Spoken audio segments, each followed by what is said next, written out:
Welcome to today's powerful conversation. And if you're truly ready to understand the deeper truth behind emotional distance and connection, make sure you're part of our Avoidant Decoded membership.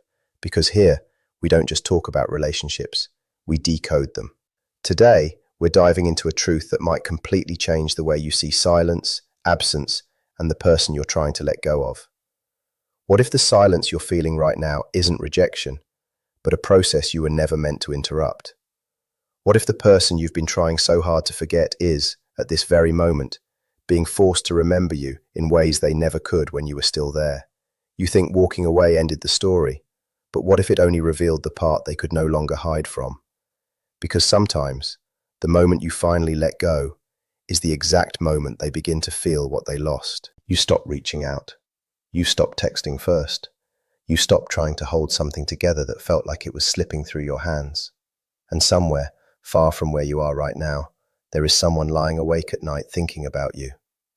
Someone who keeps opening your profile when they should be sleeping. Someone who has tried more than once to delete your number, only to save it again a few hours later. Deep down, you probably already know exactly who that person is. You chose distance. You chose no contact, even when every part of you wanted to stay and fight for it.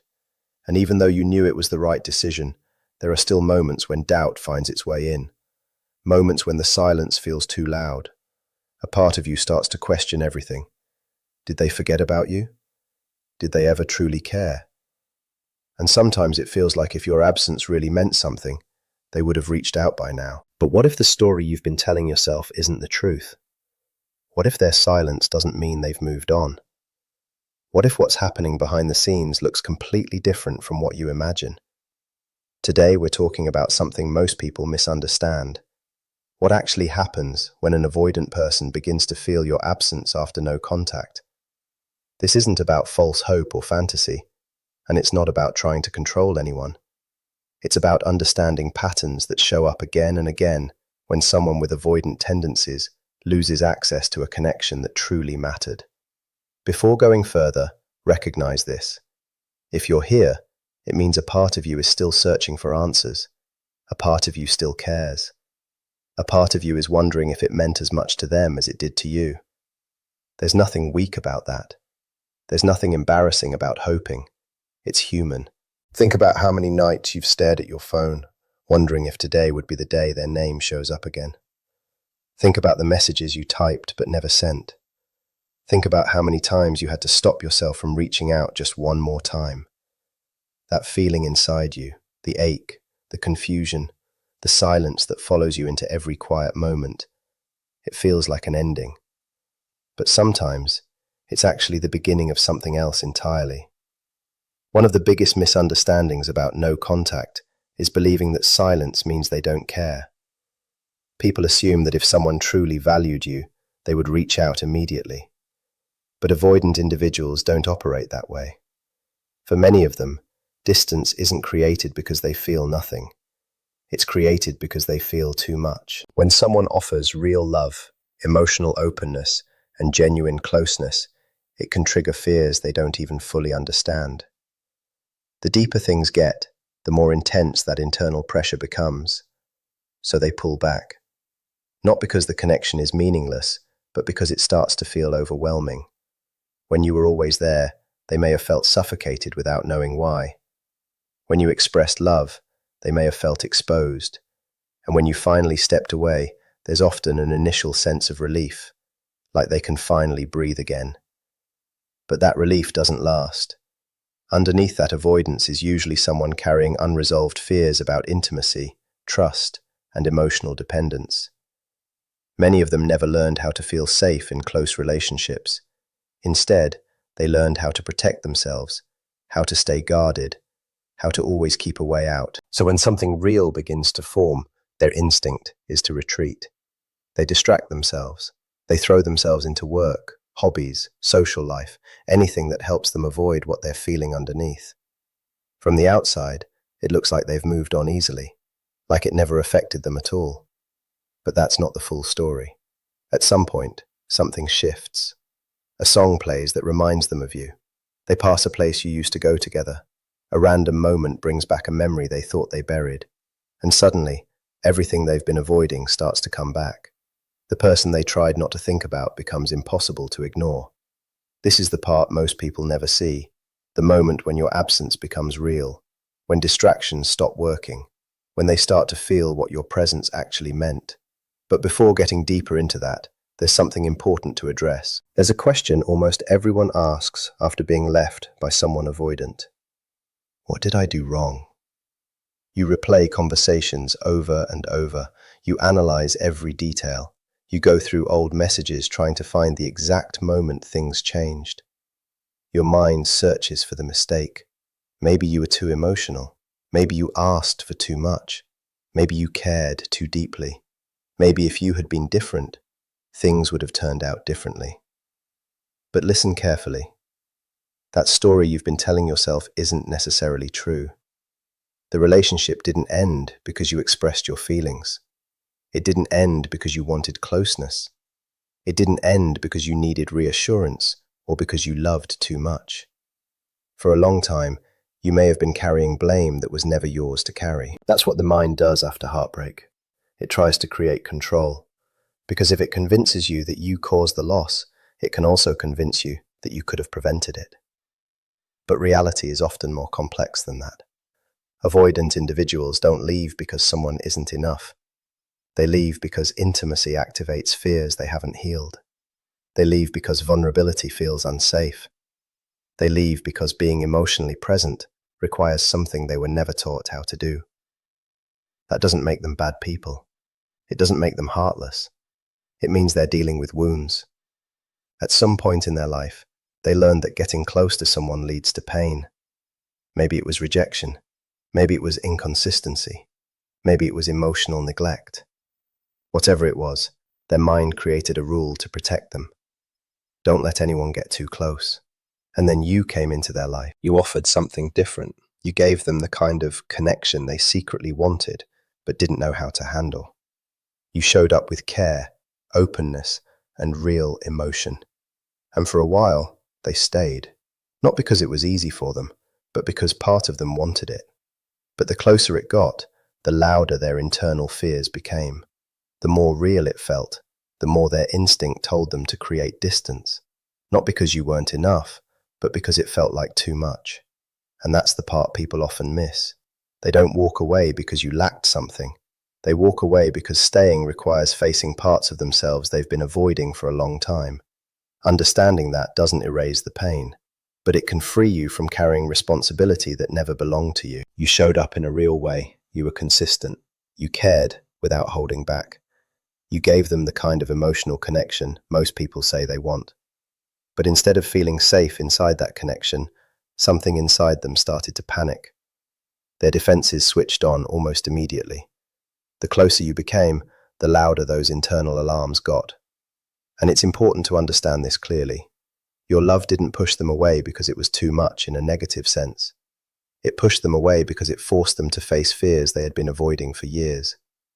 There's a big difference there. Avoidant people don't usually leave because someone lacks value. In many cases, they leave because the connection matters too much. You become a reflection of everything they secretly want, but don't feel capable of holding on to. You represent closeness. You represent trust. You represent emotional openness. And those are exactly the things their protective system is designed to resist. So stop going back into the past, trying to find a mistake that isn't there. Stop replaying every conversation in your head. Stop wondering if a different message, a different reaction, or a different version of you would have changed the outcome. The truth is, if someone hasn't worked through their avoidant patterns, they can find a reason to leave even something healthy. Not because you did something wrong, but because something inside them is unresolved. The moment you truly accept that is the moment things start to shift for you. Instead of asking yourself why you weren't enough, you start asking a better question. What kind of love do I actually deserve? And the answer is simple. You deserve someone who feels safe receiving your love, not someone who is triggered by it. Someone who sees commitment as comfort, not something that traps them. Someone who moves closer when things become real, instead of looking for a way out. There is nothing wrong with you for caring deeply. There is nothing wrong with you for wanting connection. and you are not responsible for someone else not knowing how to receive what you gave. In a world where so many people struggle to show up honestly, your ability to love openly is not a weakness. It's a strength, and you should never confuse the two. Now, to really understand this situation, you have to look beneath the surface and step into what's happening inside the person who walked away. Not the version they show everyone else, not the image they present online, but what's actually going on internally, often without them even realizing it. For many avoidant individuals, their nervous system reacts to closeness in a completely different way. Most people feel calmer as emotional connection grows. They feel more secure, more grounded, more at ease. But for someone with strong avoidant tendencies, the opposite can happen. The more intimate things become, the more their internal system starts signaling danger. Their mind begins to treat closeness like a threat. Emotional dependence feels risky, and their instinct is to create distance. This isn't something they consciously decide.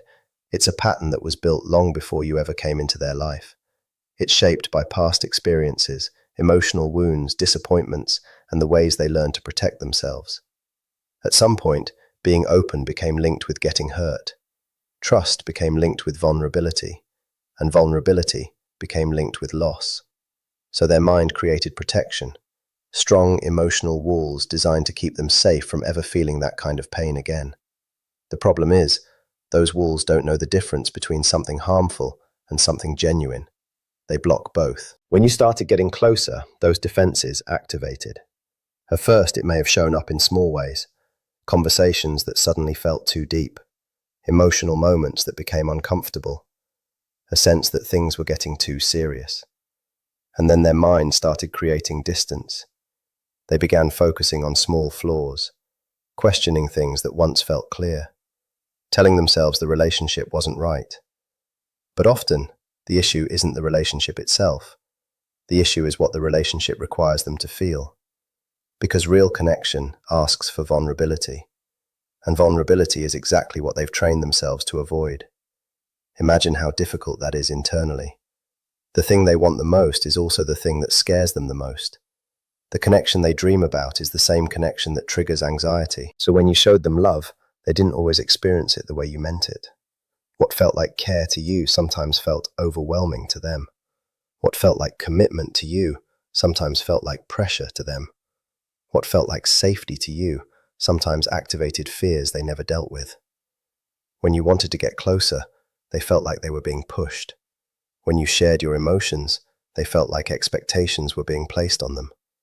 When you showed how much they mattered, they felt a responsibility they didn't feel ready to carry. That doesn't mean they didn't care. It means their fears were filtering everything through a need to protect themselves. This is why avoidant people can walk away from relationships that seem meaningful. Not because they feel nothing, but because they feel too much and don't know how to handle it. Instead of facing that discomfort, they create distance. Instead of sitting with vulnerability, they escape from it. You were never the danger. You were standing in front of defenses that existed long before you arrived. And those defenses reacted exactly the way they were conditioned to react. Now think about what happened after things ended. How many times did you try to explain yourself? How many times did you reach out, hoping they would finally understand? How many times did you try to remind them of what you shared? And most of the time, they pulled even further away. The reason is simpler than it feels. Every attempt to reconnect activated the same fears that caused them to leave in the first place. To their nervous system, your efforts didn't feel like love. They felt like pressure. They felt like emotional closeness returning again, and their automatic response was distance. This is exactly why no contact can shift everything. Your silence changes the entire dynamic. For the first time, they don't feel chased. They don't feel overwhelmed. They don't feel like someone is trying to break through their walls. And in that space, something different begins to happen. And in that silence you created, something slowly begins to shift. The intensity of their internal alarm starts to fade. That constant need to run loses its grip. The walls that once felt necessary begin to relax, little by little. For the first time, they have enough distance from their fear to actually reflect on what happened. And that's when the questions start showing up. Did I leave too soon? Did I misread what we had? Did I walk away from something that actually mattered? Your absence gives them something they couldn't access before. Space. Space to think clearly. Space to process emotions without feeling overwhelmed. Space to feel without immediately going into defense mode. This is the paradox at the center of avoidant behavior. They often distance themselves from the very connection they deeply want, and only after enough space exists do they begin to recognize its value. You were never pushed away because you lacked something. You were never left behind because you failed. You represented a level of honesty, depth, and emotional presence that challenged everything their protective system was built to avoid. And now, in the quiet you've created, they are left alone with their thoughts, alone with their decisions, alone with the reality of what they walked away from. And for the first time, they may be forced to face a question they've been avoiding all along. What if leaving was the mistake? And that question is where everything begins to change. But there's another truth that becomes clear as this journey continues. The person you are becoming during no contact often holds more value than the relationship you are trying so hard to keep. At first, that idea feels impossible. When the loss is fresh, all you can see is what's gone. Your focus stays on what's missing. Every day feels defined by their absence. You compare everything to how it used to be. And because of that, you don't notice what is quietly growing inside you. Strength, patience, emotional stability, self-respect, the ability to stand on your own without feeling like you've been abandoned. These qualities don't develop when life is comfortable. They are built in uncertainty. They grow in silence. They become stronger every time you choose healing instead of chasing. Every time you stop yourself from reaching out. Every time you choose to sit with your emotions instead of escaping them. Every time you decide to move forward instead of holding on to what's already gone. And then, one day, something unexpected happens. You wake up and realize the pain is no longer controlling your life. It may still be there in certain moments. Certain memories might still come back. Certain songs or places might still bring emotions to the surface. But those feelings no longer define your direction. You stop building your future around something that belongs to your past. Instead, you begin creating something new, something healthier, something that actually aligns with who you are becoming. And one of the most powerful shifts is this. As you change, the experiences you attract begin to change too.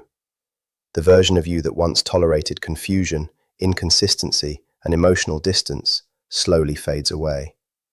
In its place is someone who understands their value, someone who can recognize real connection, someone who no longer confuses attention with love or attachment with compatibility. Growth changes your standards. It changes what you accept. It changes what you seek. And most importantly, it changes what you believe you deserve. That's why this journey is never really about them. It may start because of them, but it ends with you, with your healing, your growth, your ability to look back and realize that what felt like an ending was actually a redirection. Life has a way of teaching through experiences we would never willingly choose. The moments we resist often carry the lessons we need the most. The heartbreak we wish never happened often reveals strength we didn't know we had. And the doors that close sometimes push us toward paths we would have never discovered on our own. So if you're in the middle of this silence right now, trust it. Trust what is happening beneath the surface. Trust the version of yourself that is slowly emerging. You don't need all the answers today. You don't need to know how everything will unfold. You just need to keep moving forward. One day at a time, one choice at a time, one step at a time. Because every step away from emotional dependence is a step toward freedom. Every step toward freedom is a step toward peace. And every step toward peace brings you closer to the person you were always meant to become. And one day, you will look back at this chapter differently. Not with resentment, but with gratitude. Not because it was easy, and not because it didn't hurt, but because it changed you. It showed you that your worth was never defined by who stayed or who left. It showed you that your value was never dependent on someone else recognizing it. And it showed you that everything you were searching for outside yourself had always been within you. That is the real transformation. That is the moment everything becomes clear. Losing someone was never the end of your story. It was the beginning of finding yourself. So if there is one thing to hold on to, let it be this. Your healing was never meant to depend on whether they return. The silence was never meant to make someone miss you. It was meant to bring you back to yourself. Every moment you chose growth over chasing, peace over desperation, and self-respect over validation was guiding you back to your own strength. Whether they come back or not is no longer the question that matters. What matters is that you've rediscovered your worth, you've rebuilt your confidence, and you've taken back control of your life. The person who walked away never defined your value, and they never held your future in their hands. As you move forward, carry this with you. The greatest win is not being chosen by someone else. It's choosing yourself. Because when you truly see your own worth, when you stop searching for approval, and when you build a life rooted in peace and purpose, you become unstoppable. And that's where real change begins. The moment you realize that everything you were looking for was already within you. What feels like loss is often a transformation you didn't see coming. The silence you feared, the distance that broke you, and the absence that kept you questioning your worth were never meant to define you. They were meant to reveal you. Because while you were wondering if they would come back, life was quietly guiding you back to yourself. And that is the real power of this journey. Not whether they realize your value, not whether they return with clarity, but whether you finally see yourself without doubt. Because the truth is, the right connection will never require you to shrink, to chase, or to prove your worth. It will meet you in the same depth you naturally give. And if someone needed to lose you to understand you, then their lesson was never your responsibility to carry. Your responsibility was to grow, to heal, and to become someone who no longer waits for love to be recognized, but chooses it fully, starting from within. One day, this chapter will no longer feel like heartbreak, but like alignment. You will see that what left your life made space for something that could truly stay. And in that moment, you won't be the person who was left behind. You will be the person who finally moved forward, stronger, clearer, and no longer searching for validation in places that could never hold your truth. Because losing them was never the end of your story. It was the moment you began becoming the person you were always meant to be.